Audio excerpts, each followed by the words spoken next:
Well, in the meantime, Republican candidates weighing in as well. Donald Trump says that America needs to get tough on illegal immigration. Listen to this.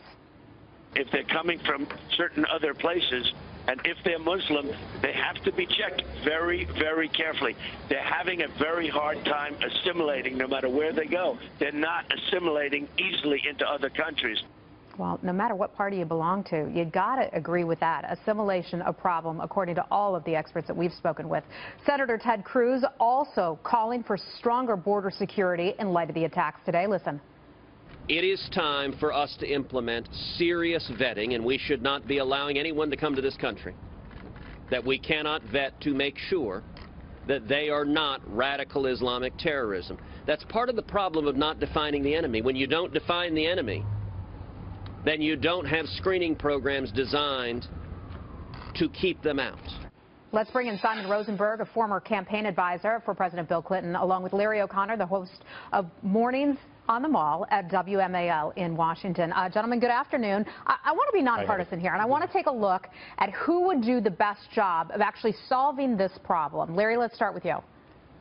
Well, listen, one person is not going to solve this problem. We need to have a coordinated strategy, not just here in America, but also with our NATO allies. And that's why I'm so troubled, actually, by President Obama deciding to spend 51 seconds talking about this in Cuba and then going to a baseball game with a communist dictator who once supported terrorism in the past. He should be back here in America, sending a strong signal to our allies in Western Europe. Hillary Clinton's got a real problem here because she's trying to run an experience, so that begs the question, what kind of experience was that? And her experience as Secretary of State was overseeing the Arab Spring, the lack of American response, the feckless response to it, and the disintegration of the Middle East, which led to the cesspool that we're seeing right now. One other problem here, she also embraces the president's refugee and open borders policy, and we're seeing that reap this kind of violence right now in Western Europe because they have the same kind of policies. I think they're vulnerable on this. Let me bring Simon in here. Hillary Clinton said earlier today on another network, she said, quote, it's unrealistic to say we're going to completely shut down our borders if something like this were to take place in the United States. Simon, how do you respond to that? Does that seem like a good solution on her part? Well, first of all, I have many friends in Europe and have spent a lot of time there in the last year, and I just want to say that my thoughts and prayers are with the people of Europe. These are tough times, and I think, as I want to agree with something that Larry said, that I think it's going to require Democrats and Republicans to come together around a common strategy rather than attacking one another. I think going forward, we've got to find ways. I'm going to answer your question. Yeah. But well, I think, and also it means us working with the Europeans and Arab countries in the Middle East to take this on, and it's why I'm so disturbed by what we've seen the last few days from Donald Trump talking about weakening the European alliance in the interview with the Washington Post yesterday and the attacks. Well, Duncan Hunter was just on trying to clarify those remarks. Are going to make it harder for us to develop the coalition that's required for us to win. Duncan Hunter was just saying that what he meant was not spending as much money on NATO because the United States spends a lot of money there. I want to ask you guys about the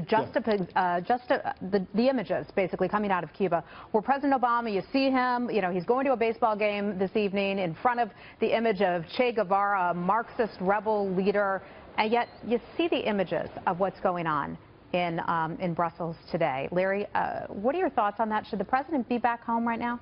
Yeah, he really should. He should be sending a message, like I said, to Belgium. I mean, we've been Belgium's allies since before World War I. Our priority needs to be with strengthening Western civilization, not embracing a dictator in our backyard. Honestly, I think what's at play here is the president was feted when he ran 7 years ago. Western Europe loved him. He was a hero. He was going to transcend borders and parties. And he even got the Nobel Peace Prize. And I think by now, 7 years later, he's bored with all of that. He wants to stake out new ground like opening up Cuba. That's what excites him. That's why you're seeing such a yawn from this president right now instead of some action. All right, gentlemen, we're going to have to leave it right there. Thanks a lot for joining us today. Simon Rosenberg and Larry O'Connor.